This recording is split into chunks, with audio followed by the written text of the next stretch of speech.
여러분, 서울 아파트 매매 수급 지수 충격적입니다.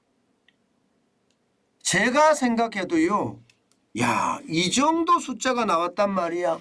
이렇게 생각할 만큼 최악입니다. 여러분, 이거 한번 보세요.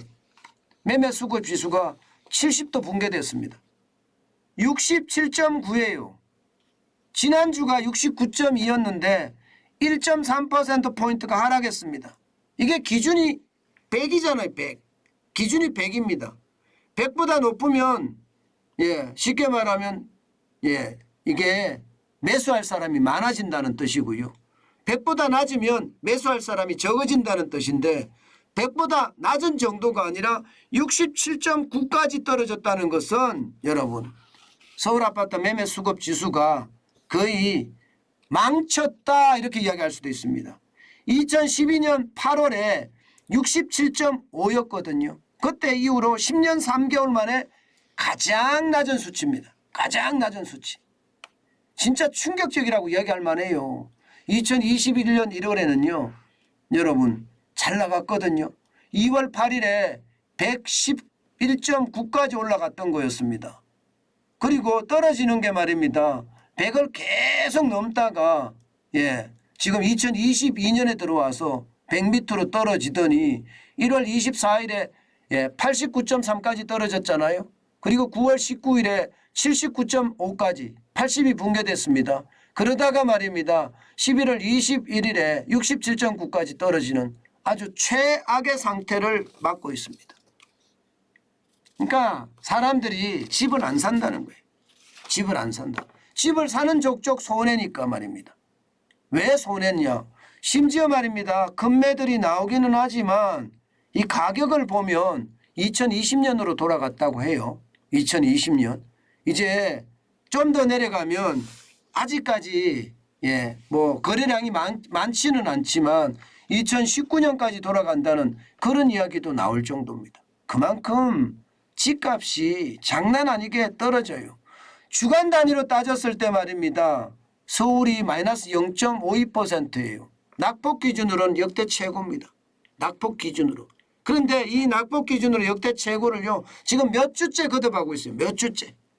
몇 주째? 이번 주는 또 낙폭 최도야. 또 지나니까 이번 주는 또 낙폭 최도야. 지금 말입니다. 11월에 들어와서 계속이잖아요. 전국도 마찬가지입니다. 전국도 마이너스 0.50까지 떨어지거든요. 이게 또 낙폭 최대입니다. 역대급이. 수도권이요. 마이너스 0.61입니다. 더 많이 떨어집니다. 그러니 이렇게 집값이 주간 단위로 말입니다. 0.52까지 떨어지니 누가 집을 살려고 들까요? 10억이라 그러면 여러분 0.5가 떨어지면 500만 원이 주간 단위에 떨어진다는 거잖아요. 그러면 4주를 따지면 2천만 원이 빠진다는 거. 2천만 원이. 2천만 원이 빠진다는 건 충격이죠.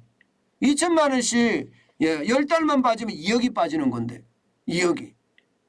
그러니까 얼마나 빨리 지금 집값이 빠지는지 빠지고 있으니까 나는 집 안 사 기다릴래 하는 사람들이 점점 많아진다는 것. 그러니 집 살 사람이 없을 수밖에. 집 살 사람 실제로 없습니다. 시장을 보면 10월 기준 9월 기준 볼까요? 9월 기준 611가구예요. 서울에서만. 여러분 서울에 한 달 동안 아파트 거래량이 611가구다. 이것은요 시장이 무너졌다 이렇게 봐야 되겠죠. 적어도 말입니다. 서울에서 이게 거래되는 것이 뭐 평균적으로 보면 4,000건 5,000건 사이예요. 4,000건 5,000건은 거래가 되고요. 거래가 굉장히 활성화돼서 잘 될 때는 6,000건 7,000건도 올라가는 게 일반적이거든요. 그러면 611건이면 10분의 1 토막이 났다는 거잖아요. 10분의 1 토막은 결국 말입니다. 집값이 지금 그 어느 때보다 최악이 돼 간다는 거예요. 최악이. 그 정도로 말입니다. 집값이 많이 떨어지고 있고요. 특히 많이 떨어지는 데가 노도강입니다. 노도강. 노도강이 포함된 동부권 같은 경우는요. 이 아파트 매매 수급 지수가 64.5예요. 64.5. 이것은 뭐 역대급입니다. 게다가 도심권도 마찬가지입니다. 66.3까지 떨어집니다. 종로구도 용산구도 이게 떨어진다는 이야기예요. 용산구가 있으니까 그나마 다행이다고 이야기하지만 말입니다. 양천이나 영등포 강성구도 마찬가지입니다. 68까지 추가 하락이 예상됩니다. 제가 있는 곳은 강남 서초 송파 강동 4구에 해당되거든요. 여기도 75까지 떨어졌어요. 75까지. 그러니 집값이 얼마나 많이 떨어진다. 집값이 떨어지니까 나 더 떨어질 때까지 기다릴래. 집 파는 사람 입장에서 나는 그 가격에 못 팔아. 이렇게 되니까 거래량은 떨어지고 시장은 붕괴되고 붕괴되는 와중에 최악의 시나리오를 맞아가는 그런 사태라고 보이거든요. 저는 이것을 보면서 말입니다. 이게 문재인 정부와 뭔가 다른 점이 없다 이런 생각이 자꾸 들어요. 왜냐고요? 문재인 정부 때는 지독하게 집값이 올라갔다면 윤석열 정부 때는 지독하게 집값이 떨어지는 것 같아요.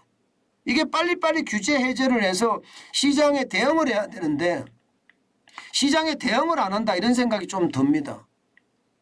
물론 지금 정부는요 거래량이 안 받쳐주기 때문에 이게 대세가 아니다. 거래량이 받쳐줘야지 대세가 되는데 거래량이 안 받쳐주니까 대세가 아니기 때문에 규제 해제는 이러다 이렇게 이야기합니다. 물론 규제 해제가 다 했어요. 지금 남아있는 게 서울 25개 남아있고요. 그다음에 경기 5개 지역 남아있습니다. 전체가 30개 지역 남아있어요. 경기는 하남이나 광명이나 뭐 분당이나 과천이나 이런 쪽이죠. 과천이 맞나요? 제가 과천은 정확하게 정확하지 않는데 어쨌든 여기가 지금 남아 있습니다. 그런데 제가 봐서는 시장에 대한 더 면밀한 조사가 저는 정부가 필요하다고 생각해요. 시장의 어떤 분위기, 거래량이 안 받쳐주더라도 시장의 분위기를 더 세밀하게 관찰을 해야지 이러다가 진짜 폭락이라는 최악의 사태를 맞을 수도 있습니다. 거래량이 갑자기 받쳐줄 수 있거든요. 그게 투매거든요. 던지는 거. 에라이 모르겠다 빨리 팔아라. 뭐 나 이자도 내야 돼. 아니면 은행빚도 갚아야 돼. 그러면서 던져버리는 경우가 생긴단 말입니다. 그런 경우가 오게 되면 이게 갑자기 온단 말입니다. 거기에 대한 대응책 저는 반드시 정부가 가지고 있어야 된다고 생각합니다. 그런 차원에서 보면 규제 해제를 계속한다는 시그널을 저는 시장에 많이 줘야 되고요. 실제로 말입니다. 규제 해제, 특히 서울의 규제 해제, 노도강의 규제 해제 뭐 이런 게 강북권이죠. 강북권에 대한 규제 해제가 아주 필요하지 않을까 저는 그런 생각 많이 해봅니다. 시장은요. 정부가 선제 대응하는 게 중요하거든요. 이게 후행적으로 따라가잖아요. 그러면 문재인 정부 꼴 납니다. 문재인 정부는 올라가서 문제였다면 윤석열 정부는 내려가서 문제가 되는 그런 시나리오도 충분히 가능하다. 그렇게 생각합니다. 집을 산다. 이럴 때는 여러분 참 고심을 해야 됩니다. 고심을 해야 됩니다. 제가 집값이 많이 떨어지니까 여러분들에게 임장을 해보시라는 이야기 많이 해요. 임장하셔야 돼요. 실제 현장에 가보고요. 내가 가고 싶은 곳 있잖아요. 내가 꼭 저린 가야 되겠어. 그러면 가보는 거예요. 계속. 그리고 그 부동산에 계시는 분들하고 좀 친해도 놓고요. 그리고 금매가 나왔을 때 내가 얼마쯤에 사겠다는 생각 딱 정해놓은 다음에요. 나는 이 가격이면 사겠어. 그럼 사버리세요. 무주택자라면요. 저는 그렇게 이야기하고 싶어요. 내가 정하면 돼요. 내가. 예를 들어서 2020년 가격이면 난 사겠다. 2020년 가격으로 떨어지면 2020년 1월 가격이다. 그러면 2021년 1월 가격이 되면 사세요. 그냥. 스트레스 받지 말고요. 나는 2019년 가격이 적당하다고 생각한다. 그럼 2019년 가격 그것도 2019년 10월 가격이다. 그럼 10월 가격에 사세요. 저는 이제 그렇게 말씀드리고 싶어요. 무조건 기다리라 그런 생각이 필요 없고요. 시간이 늦어질 수도 있거든요. 금리가 이제 고정이 되고 금리를 더 내리는 그런 사태가 벌어지기 시작하면요. 이게 오히려 집값도 떨어지는 속도가 늦어지고요. 또 금매도 그만큼 줄어드는 그런 사태가 벌어질 거거든요. 그렇기 때문에 여러분 집을 사고자 하는 그런 마음이 있다면요. 내가 예, 언제 시점의 가격으로 사는 게 나는 맞겠다. 2020년 1월 시점이다.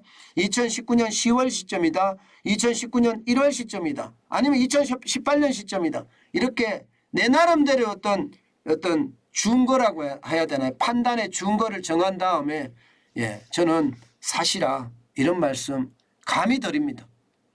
예, 아마도 손해를 볼 수도 있고 또 이익을 볼 수도 있을 거예요.